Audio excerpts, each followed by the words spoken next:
Welcome back to A Gym with No Name. I want to demonstrate to you how this wonderful piece of equipment I christened the Iron Throne is able to achieve a minimum of about 20 different workouts. To begin with, this is the flat bench press. You lower yourself down onto the bench, adjust the bar accordingly, measure it from the ends, and then once you lift it from the hooks, you slowly lower it down to your chest, making sure that the bar goes just slightly below the nipple line. As you can see, my elbows are not locking out. What this does and what this ensures is that the chest is kept under tension the whole time, which means that you get gains faster. Another great chest workout and muscle builder is the chest dip. By doing the workout, you'll notice that I'm slightly tipping myself forward like a helicopter that is accelerating. So every rep allows me to slightly tip my chest forward, and that gives greater emphasis on the chest muscles as opposed to a normal dip, a vertical up and vertical down, which has more emphasis on the triceps.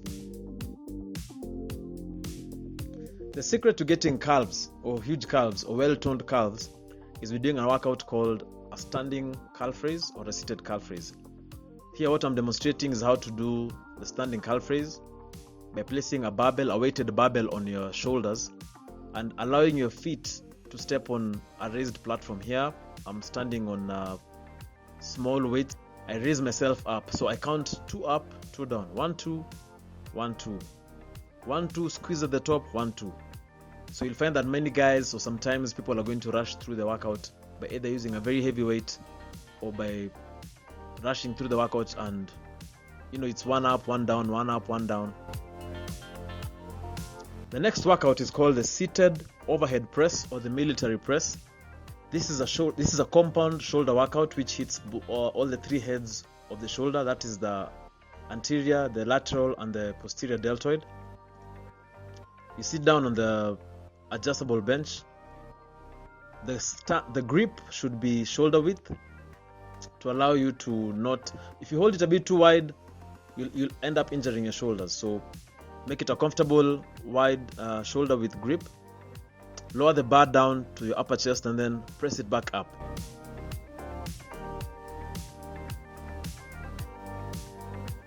The inclined bench press is a version of the traditional bench press in which the bench is positioned at about 45 degrees.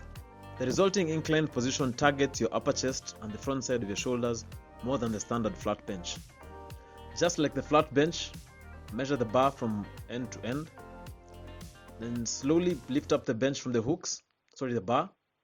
Then lower the bar down to your upper chest, making sure not to lock out the elbows, again to ensure that you have maximum gains on your upper chest and your front delts. There's another variation of dips, still on the dipping bar, which is called the tricep dips. The main difference between tricep dips and chest dips is that the body is held in a strict vertical position. What this does is that it ensures that your triceps get more than 50% of the workout as opposed to chest dips. The lat pull down is an exercise that sometimes can be overlooked when it comes to back training. That's because pull-ups are considered the more effective version as well as the more hardcore movement. This particular workout is sometimes frowned upon because its movement is substituted for pull-ups by those who cannot do them. You shouldn't simply overlook this classic machine movement though.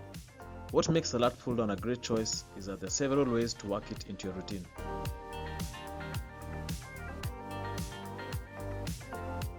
When it comes to building a strong back, the inverted row is arguably one of the best exercises a lifter can do.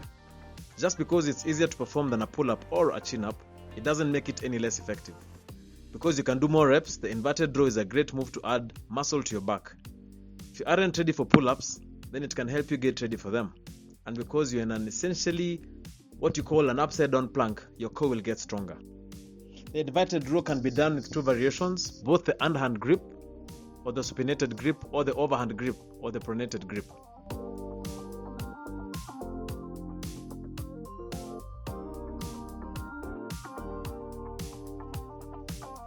The cable glute kickback primarily works the gluteal muscles, or let's call it the butt muscles, which are divided into 3: we have the maximus, the medius, and the minimus.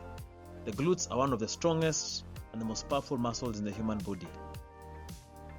A tricep cable pushdown is an isolation exercise designed to target your triceps. Wonderful exercise, and allows you to really squeeze at the bottom of the rep by slightly tilting and leaning forward, so that when you push the cable it goes all the way down to your thighs. The single arm cable crossover is an isolation movement that uses a cable to build bigger and strong chest walls. The alternative to this is by using dumbbells to do chest flies, but in this particular instance, working the chest one side at a time allows you to focus on the balance between the sides of your chest and really feel the chest muscles contracting. To build a thick, big and wide back, the best workout for this is what you call the pull-up. It's an upper body strength exercise, and unfortunately not many people have upper body strength. To perform pull-ups using a supinated grip, that is when your palms are facing you, you grab the bar and then you pull yourself up until your chin is clean off the bar itself. Simply put, cable crunches or weighted sit-ups are one of the most effective ab workouts that focus mainly on your core, that's your middle abs, to even the outermost abdominal muscles, your obliques, and they're also very useful for your upper part of your lats. So you can finish with this when you're done with your workouts. This variation calls into play each of the muscles on your back, your rear delts, to complete each rep. Because the hands are spaced more narrowly, shoulder width is ideal. This move allows for a longer range of motion. The seated cable row can either be done using a rope attachment or a bar attachment. At the same time, once the two is completed, you can further strengthen either of the sides of your back by doing a single arm cable row using a rope attachment. Yes.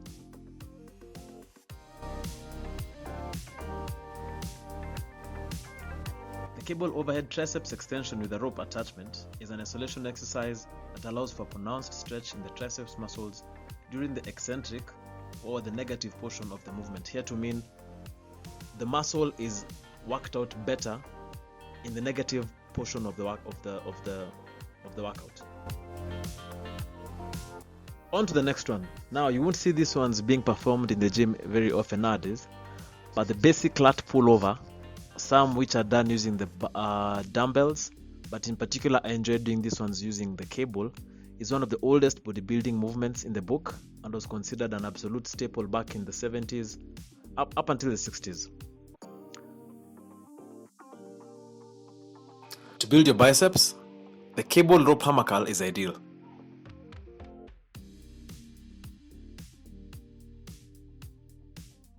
Thanks for watching. This is a gym with no name, where science carves art.